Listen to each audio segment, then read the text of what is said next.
The conference room door clicked shut 6 inches from my face. Through the frosted glass, I could see the silhouettes of 15 people settling into their seats. My father at the head of the table, Uncle James to his right, my cousin Derek presenting something on the screen. The quarterly strategy meeting for Morrison and Associates, the commercial real estate firm my grandfather had founded 42 years ago. I'd been attending these meetings for 7 years, ever since I'd graduated from business school. Until today. Sarah. My father's assistant, Michelle, touched my arm gently. I'm sorry. He said family only this time. He didn't give me much warning. I nodded, my portfolio bag still in my hand, the quarterly reports I'd spent the weekend reviewing still tucked inside. Did he say why? Michelle glanced at the closed door, lowering her voice. Your cousin Derek is presenting his new development proposal. Something about wanting to keep it confidential until the deal is finalized. Your dad thought it was better to limit the meeting to blood relatives only. I see. I adjusted my grip on the bag. And who's in there besides family? Well, there's your dad, Uncle James, Derek, your Aunt Patricia. Michelle paused, looking uncomfortable. Also Richard Chin from Westfield Capital, Susan Park from the investment committee, and about 8 other external advisors and consultants. But family only, I said flatly. That's what he said. Michelle looked miserable. Sarah, for what it's worth, I think this is ridiculous. You've contributed more to these meetings than half the people in that room. I smiled, the expression not quite reaching my eyes. It's fine, Michelle. If they want family only, that's their choice. I walked down the corridor, my heels echoing on the polished marble floors of the building my grandfather had designed. Morrison and Associates occupied the top 3 floors of the downtown tower. Visible space for a visible company. What wasn't visible was the ownership structure that kept the whole thing running.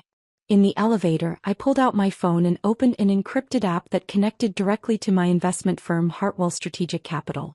The firm my college roommate and I had started 12 years ago, back when we were 2 ambitious 22-year-olds with more confidence than capital.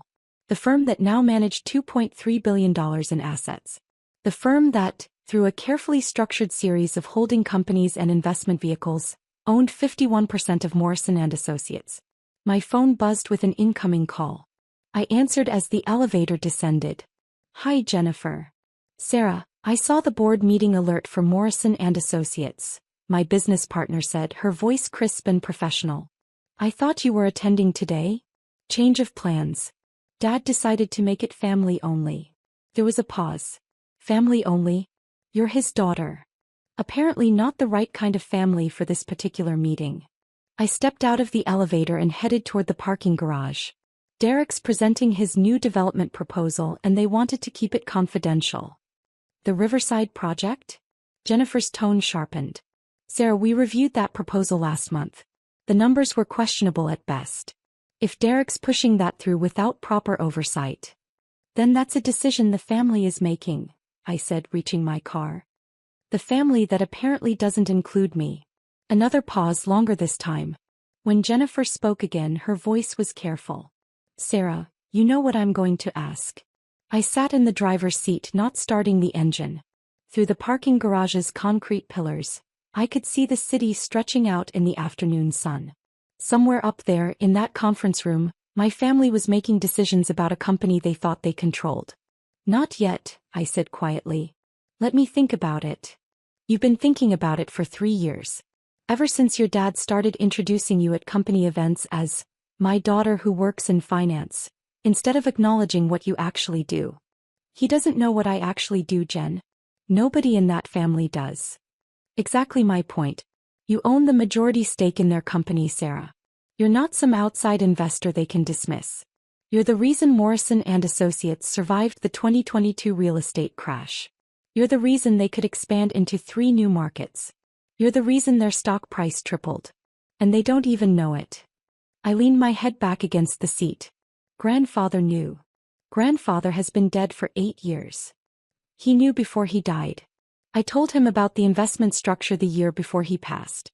He understood why I wanted to keep it private. And what did he say? I smiled at the memory. He said, let them underestimate you, Sarah. The best position in any negotiation is the one your opponent doesn't know you're in. Then he laughed and told me I reminded him of his mother. Well, your great-grandmother isn't here to give you advice and neither is your grandfather. But I am, and I'm telling you that this has gone on long enough. They just excluded you from a major strategic meeting. They're about to approve a development project that our analysts flagged as high risk. And they're doing it without any input from their majority shareholder. I watched an employee from one of the other companies in the building walk past, briefcase in hand, probably heading home for the day. Normal business. Normal life. Nothing like the decision I was weighing. If I reveal the ownership structure, I said slowly, it changes everything. Dad will feel betrayed. Uncle James will be furious. Derek will never forgive me. And if you don't reveal it? Derek pushes through a bad project, the company takes losses, and you watch your investment deteriorate because you were too nice to assert your legal rights as majority shareholder. You're not wrong. I'm never wrong. That's why you made me your business partner. Jennifer's tone softened slightly. Sarah, I know this is family. I know it's complicated. But Hartwell Strategic has fiduciary duties to our investors. We can't let a company we control make poor strategic decisions without intervention. That's not being mean. That's being responsible. A message flashed on my phone screen. An email from my father's office, sent to the general distribution list. Subject: Exciting developments, Riverside project approved. They just approved it, I said, opening the email. Derek's Riverside project. Full approval from the board. They're announcing it to the whole company. Jennifer's sigh was audible. How much capital are they committing? I scanned the email, my stomach sinking. $60 million. Leveraged construction loans.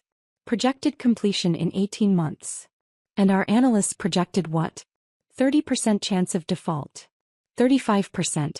The market demographics don't support the commercial space Derek wants to build. The residential units are priced too high for the neighborhood. And the construction timeline is wildly optimistic given current labor shortages. $60 million on a project with a 35% failure rate. Sarah, you have to act. I closed my eyes, seeing my father's face the last time we'd had dinner together. He'd been so proud, talking about the company's growth, about Derek's innovative ideas, about the future of Morrison and Associates. He'd asked about my finance job, in that vague way he always did, not really listening to my answers because he didn't really understand what I did. Hey, I said. Do it. Do what specifically? Schedule an emergency shareholder meeting. Invoke our rights as majority stakeholder. Full disclosure of ownership structure. Jen, I want a complete audit of the Riverside project financials before we proceed. If it's as bad as our analysts think, I want documentation. That's going to take a few days to prepare properly. I have time. The Riverside groundbreaking isn't scheduled for 3 weeks. We can intervene before they break ground and lock in the construction contracts. I'll start the paperwork. Sarah, are you sure? I started my car, listening to the engine hum to life. No. But I'm doing it anyway. The next 72 hours were a blur of conference calls, legal reviews and strategic planning. Jennifer assembled a presentation that laid out Hartwell Strategic's ownership of Morrison and Associates in excruciating detail. Every shell company, every holding structure, every capital injection over the past 3 years. Our legal team prepared the shareholder rights documentation. Our analysts compiled a comprehensive risk assessment of Derek's Riverside project. On Thursday morning, Morrison and Associates executive team received formal notice of an emergency shareholder meeting scheduled for Monday at 10 a.m. The notice came from Hartwell Strategic Capital, exercising rights as the majority shareholder. My phone started ringing within an hour. First was Uncle James. Sarah, do you know anything about this? Some investment firm is calling an emergency meeting. They're claiming they own 51% of the company. I know, Uncle James. I'll be at the meeting. But who are these people? How did they get a majority stake? Your father and I control the Morrison family shares. We'll discuss it at the meeting, I said calmly. Monday at 10 a.m. He sputtered. This is highly irregular. Your father is extremely upset. We need to understand who we're dealing with. You will. Monday. Next was Derek, his voice tight with anger. Sarah, my dad just called me. Apparently we have to postpone announcing the Riverside project because some mysterious investor is making waves. Do you know anything about this? I'll be at the meeting, Derek. That's not what I asked. I asked if you know anything about who's disrupting our business. See you Monday, Derek. My father didn't call until Friday evening. I was at home reviewing the presentation one final time when his name appeared on my screen. Hi, Dad. Sarah. His voice was strained. I need you to be honest with me. Do you know who Hartwell Strategic Capital is? I set down my wine glass. Yes. And? It's my firm, Dad. Mine and my business partner Jennifer's. We started it 12 years ago. The silence stretched so long I thought the call had dropped. Finally, what do you mean, your firm? I mean, I'm the founder and managing partner of Hartwell Strategic Capital. We manage $2.3 billion in assets. And yes, we own 51% of Morrison & Associates. Another long silence. That's not possible. It's documented in the meeting materials you'll receive Monday morning. But I can walk you through it now if you want. Sarah, how could you own 51% of my company? The Morrison Family Holdings. We're 67% of the company 8 years ago, Dad. Right after grandfather died. But the company needed capital for expansion and the family couldn't provide it. So Morrison & Associates issued new shares and sought outside investment. Hartwell Strategic provided that capital through a series of structured investments over 3 years. Those investments gave us majority stake. You're saying you bought my company? I'm saying I invested in a company that needed capital. The company that grandfather built. I made sure it survived and thrived. Without telling me. His voice rose. Without telling anyone in the family? I told grandfather before he died. He knew about the investment structure. He approved. My father knew you were secretly buying the company and he said nothing? He didn't see it as secret, Dad. He saw it as strategic. And he understood why I structured it the way I did. Which was what? To humiliate your family? To take control behind our backs. I stood pacing my apartment. No, Dad. To protect the company while staying out of the family politics. You and Uncle James spent 3 years after grandfather's death fighting over every decision. Derek and Aunt Patricia were pushing for aggressive expansion without proper capital reserves. The company was hemorrhaging money and nobody could agree on a solution. So I provided one. By taking control. By investing capital when the family couldn't. By keeping the company solvent during the 2022 crash. By providing the financial backing for every successful expansion you've celebrated over the past 3 years. Morrison & Associates tripled its stock price, Dad. That wasn't luck. That was strategic investment and careful management. Management we didn't know about. Management you didn't want to know about. Every time I tried to offer financial advice, you told me I didn't understand the real estate business.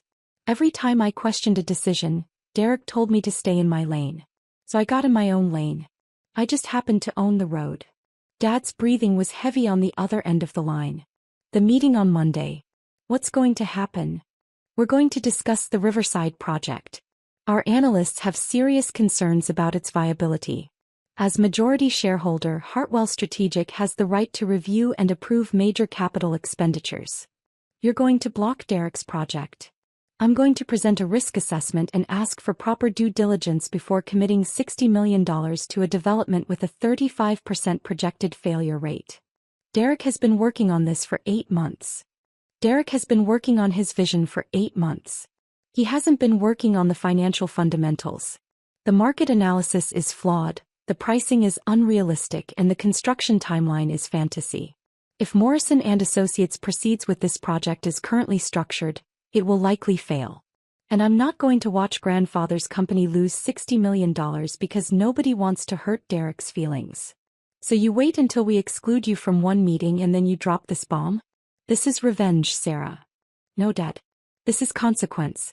You excluded me from a meeting where major strategic decisions were being made.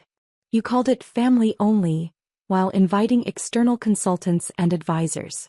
You made it clear that I wasn't part of the family that matters. So I'm participating in my other capacity, as the majority shareholder. That's not revenge. That's business. Sarah. I'll see you Monday, Dad. Bring your questions. Bring your concerns. But also bring your willingness to look at actual data instead of just family loyalty. I ended the call and sat back down, my hands shaking slightly. Jennifer had been right, there was no going back from this. Monday morning would change everything. The weekend was quiet. No more calls from family. No texts. Just silence. Monday morning arrived cold and clear. I dressed in my most conservative business suit, navy blue, professional, projecting exactly the image I wanted. Serious investor, not apologetic daughter. Jennifer met me in the lobby of the Morrison & Associates building. Ready? No. But we're doing it anyway. That's my Sarah. We rode the elevator up to the executive floor. Michelle was at her desk, her eyes widening when she saw me. Sarah. Your father asked me to tell you the meeting is in the main conference room. I know. Thanks, Michelle. The conference room was already full when we entered.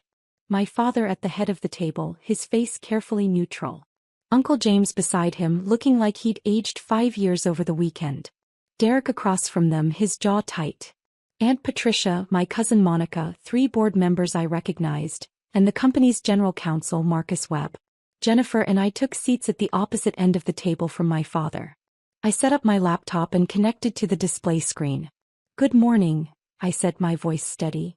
Thank you all for attending on short notice. I'm Sarah Morrison, managing partner of Hartwell Strategic Capital.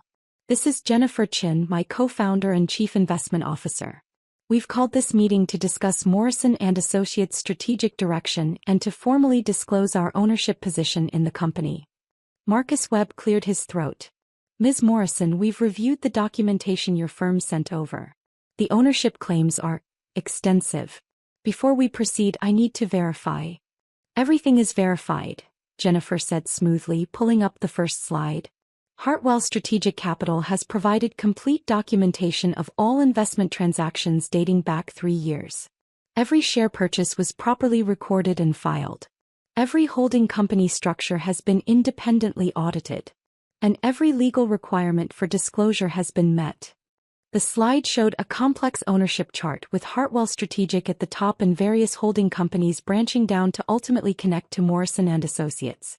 In the corner, in clear numbers, 51% ownership. Uncle James leaned forward. You're telling us that Sarah's company owns the majority of Morrison & Associates? Not just Sarah's company, Jennifer corrected. Hartwell Strategic Capital is a properly registered investment firm with $2.3 billion in assets under management. We have institutional investors, pension funds, and high-net-worth individuals as clients. Our ownership of Morrison & Associates was structured as a standard private equity investment. There's nothing standard about secretly buying a family company, Derek said, his voice sharp. I looked at him directly. We didn't buy it secretly, Derek. Every share purchase was properly documented and filed with the SEC. The Morrison family received quarterly reports from the company showing the evolving ownership structure. If you didn't read those reports, that's not a secrecy problem. That's a diligence problem. But you never told us it was you, Aunt Patricia said. You hid behind corporate structures. We use standard investment vehicles, Jennifer interrupted. The same structures used by every major private equity firm in the country. There was no hiding. There was simply no reason to announce our identity unless and until we needed to exercise our shareholder rights. Which brings us to today, I said, advancing to the next slide. Morrison & Associates has approved a $60 million development project called Riverside. As majority shareholder, Hartwell Strategic has reviewed this project. We have serious concerns. The slide showed the Riverside project, Derek's architectural renderings, the site plan, the projected revenues. It looked impressive, glossy, professional. Derek straightened in his chair. The Riverside project has been thoroughly vetted by our development team. Your development team is optimistic, Jennifer said. Our independent analysts are not. She clicked to the next slide, showing market comparisons. Comparable properties in the same neighborhood have vacancy rates averaging 34%. Derek's projections assume 90% occupancy within 12 months of completion. The neighborhood is gentrifying, Derek argued. Property values are rising. At a rate of 3% annually, I said, showing the data. Your pricing assumes 8% annual appreciation. That's not a minor difference, Derek. That's fundamental market misunderstanding. My father spoke for the first time. Sarah, Derek has more experience in real estate development than your analysts. Does he have more experience than the 3 former commercial real estate executives on our advisory board? Jennifer asked. Or more experience than our chief market analyst who spent 20 years at CBRE? Or more experience than our construction consultant who's overseen $4 billion in development projects? The room went quiet. I clicked to the next slide. We're not saying the Riverside location is bad. We're saying the current project plan is financially unsound. The commercial space is overbuilt for the market. The residential units are overpriced. And the construction timeline assumes no delays in a market where average delays are running 6 months. So what are you suggesting? Uncle James asked. That we cancel the entire project? We're suggesting a complete redesign, Jennifer said. Scale back the commercial component by 40%. Reprice the residential units to match actual market comps. Extend the construction timeline by 8 months. And most importantly, reduce the capital commitment from $60 million to $38 million. That would completely change the project, Derek said, his voice rising. The whole vision. The vision doesn't matter if the math doesn't work, I said quietly. Derek, you've designed a beautiful building. But you've designed it for a market that doesn't exist at that price point. We can build something beautiful that also makes financial sense. But not the way it's currently structured. Derek stood abruptly. This is exactly why we didn't want you in that meeting last week. You don't understand vision. You don't understand what it takes to transform a neighborhood. You just see numbers and risk and reasons to say no. I see a $60 million mistake that could seriously damage this company, I said, holding his gaze. And as majority shareholder, I have a legal obligation to prevent that mistake. You're not the majority shareholder, Derek shot back. Your firm is. There's a difference. Is there? Jennifer pulled up another slide. Sarah personally owns 73% of Hartwell Strategic Capital, which means she personally controls the majority stake in Morrison & Associates. She is not just the managing partner making recommendations. She is the principal owner making decisions. The room went silent again. I watched my father's face as he processed this information, watched the realization sink in. His daughter didn't just work in finance. His daughter owned his company. 3 years, Dad said finally. For 3 years, you've owned majority control of Morrison & Associates and you said nothing. For 3 years I provided capital that let this company thrive, I corrected. I funded the Denver expansion that's now your most profitable market. I backed the Portland acquisition that doubled your commercial portfolio. I provided bridge financing during the 2022 crash when banks were refusing loans to real estate companies. Every success Morrison & Associates has celebrated in the past 3 years was made possible by capital I provided. I didn't say anything because I didn't need credit. I just needed the company to succeed. But why? Aunt Patricia asked, genuine confusion in her voice. Why invest so much in a company and stay anonymous? Because grandfather taught me that the best investors are invisible until they need to be visible, I said. Because I knew that if you knew I was funding the company, every decision would become about family dynamics instead of business fundamentals. And because I wanted Morrison & Associates to succeed on merit, not because people were trying to keep the boss's daughter happy. Marcus Webb, the general counsel, spoke up. From a legal perspective, everything Hartwell Strategic has done is proper and documented. As majority shareholder, they have the right to approve or reject major capital expenditures like the Riverside project. The question before this board is whether we accept their restructuring proposal or whether we contest it. Contest it how? Uncle James asked. You can't, Marcus said bluntly. They own 51%. They have voting control. If Hartwell Strategic says the Riverside project needs to be redesigned, then it needs to be redesigned. Derek slammed his hand on the table. This is insane. We're going to let Sarah's company dictate our business strategy. It's not her company dictating strategy, Jennifer said calmly. It's the majority shareholder exercising standard governance rights. This happens in every public and private company in America. The difference is that most majority shareholders don't have personal relationships with management. That's exactly the problem, Derek said. She's using business authority to settle personal grudges. We excluded her from one meeting so she pulls out the nuclear option? That's not governance. That's revenge. I stood, pulling up the final slide. Derek, if I wanted revenge, I would have waited until after you broke ground. I would have let you commit $60 million in lock-in construction contracts. I would have watched the project fail and then I would have removed you from the company. But I didn't do that. Instead, I'm intervening before money is wasted. I'm proposing a redesign that could actually succeed. And I'm trying to save Morrison and Associates from a costly mistake. If that's revenge, it's the kindest revenge in corporate history. Dad stood as well. Sarah, I need to understand something. When you started this firm 12 years ago, was this always the plan? To take over my company? No, Dad. 12 years ago, I was just trying to survive in a brutal industry. I was building relationships, learning markets, making smart investments.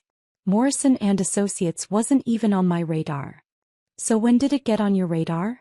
When grandfather called me 6 months before he died and asked me to promise I would take care of the company. He knew the family was fracturing. He knew Uncle James and you couldn't agree on strategy. He knew Derek was talented but impulsive. He asked me to protect what he'd built, so I did. I invested. I provided capital. I stayed out of the way until I couldn't anymore. My father's face was unreadable.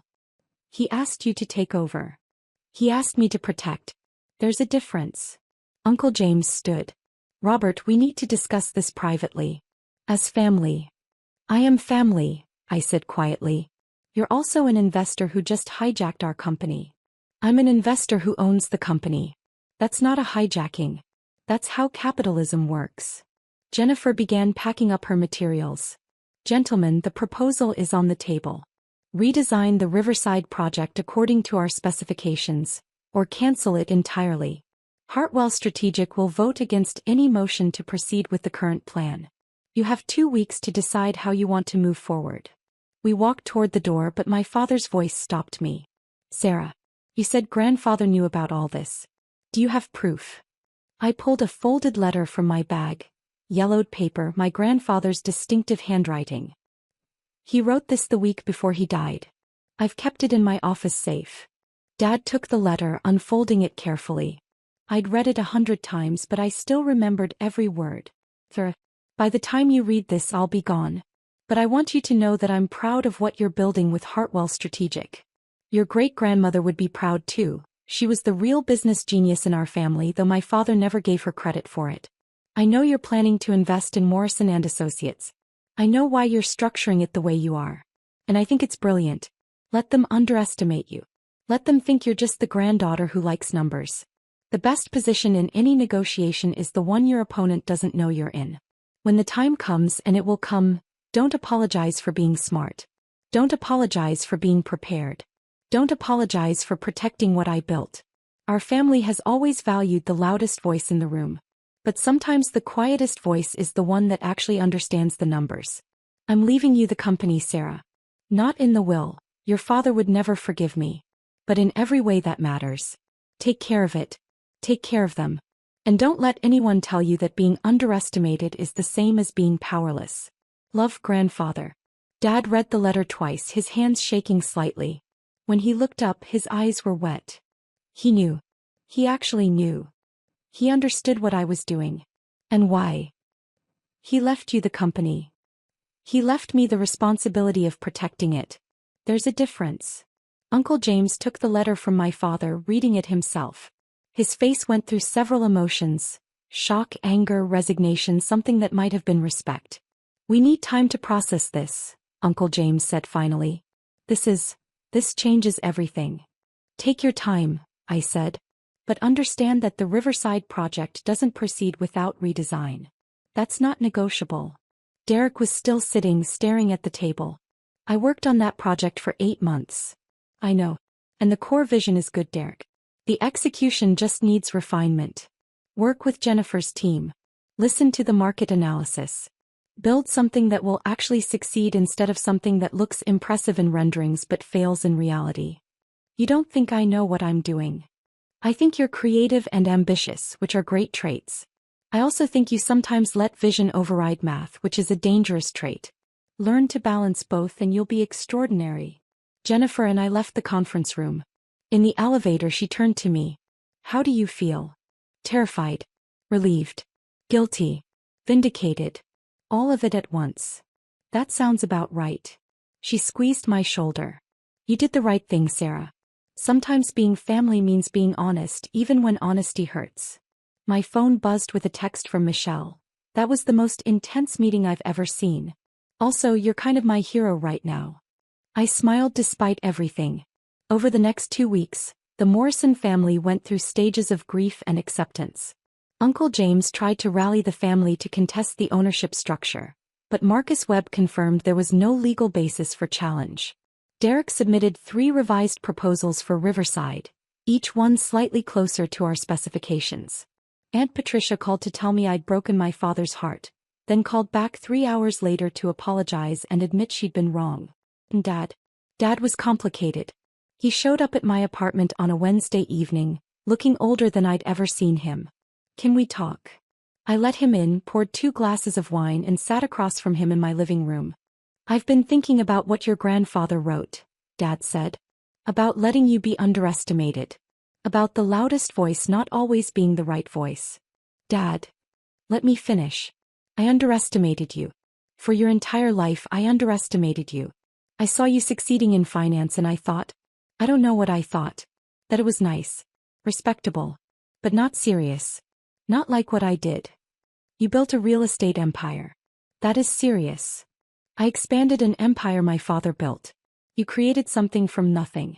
In 12 years, you built a $2.3 billion investment firm.